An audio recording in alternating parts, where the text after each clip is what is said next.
Australia ingin sewa markas militer Indonesia untuk jadi pangkalan aju menggempur Cina. Australia dan militer Indonesia punya berbagai macam hubungan. Dari hubungan baik hingga tegang pernah dialami militer Indonesia dan Australia. Apalagi saat konfrontasi Timur Timur, militer Indonesia antipati dengan Australia. Sebab Australia mensponsori agar Timur Timur merdeka dari Indonesia. Padahal ketika invasi tahun 1975, Australia mendukung penuh integrasi bumi Lorosai ke Indonesia.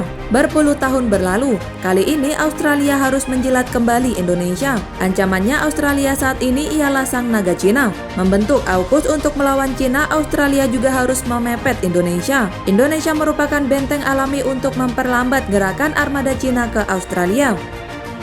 Secara geografis, posisi Indonesia bisa melindungi keberadaan Australia.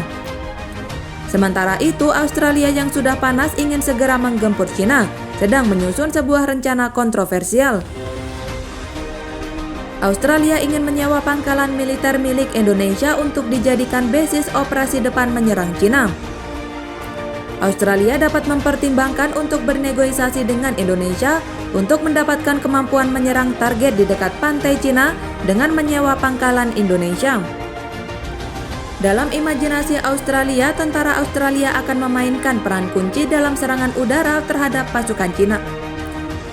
Dalam imajinasi Australia, tentara Australia akan memainkan peran kunci dalam serangan udara terhadap pasukan Cina terhadap pasukan Cina daratan untuk menyerang Taiwan. Beberapa pakar Australia menjadi terobsesi dan berusaha menghalangi reunifikasi Cina dengan saling berhadapan. Beber Media Cina 163.com pada pada 12 Februari 2022. Australia akan mengandalkan rudal serang jarak jauh dan F-35 untuk menghabisi kapal perang PLA Navy terlebih dahulu.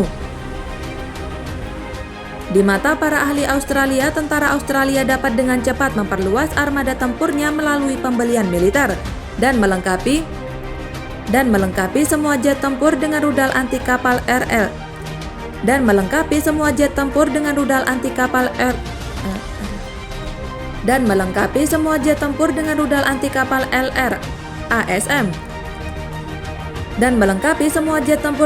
anti kapal LRASM. Memungkinkan tentara Australia untuk meluncurkan serangan rudal anti kapal pada jarak 500 km dari target kapal perang PLA melancarkan serangan udara. F-35A dapat dipadukan dengan senjata serang jarak jauh terbaru, ungkapnya. Pakar intelijen Australia bernama Brellangs dari Universitas Nasional Australia mengakui jika Canberra berusaha menyogok Indonesia agar menyewakan pangkalan militernya.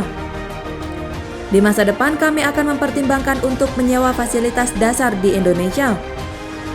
Apakah itu melengkapi jet tempur dengan senjata jarak jauh atau menyewa pangkalan? Kuncinya melibatkan uang dan berencana untuk menghabiskan uang. Beber Brightland. Mengingat Indonesia masih sakit hati soal Timur Timur, Jakarta dipastikan tak akan sudi menyewakan pangkalan militer miliknya ke Australia.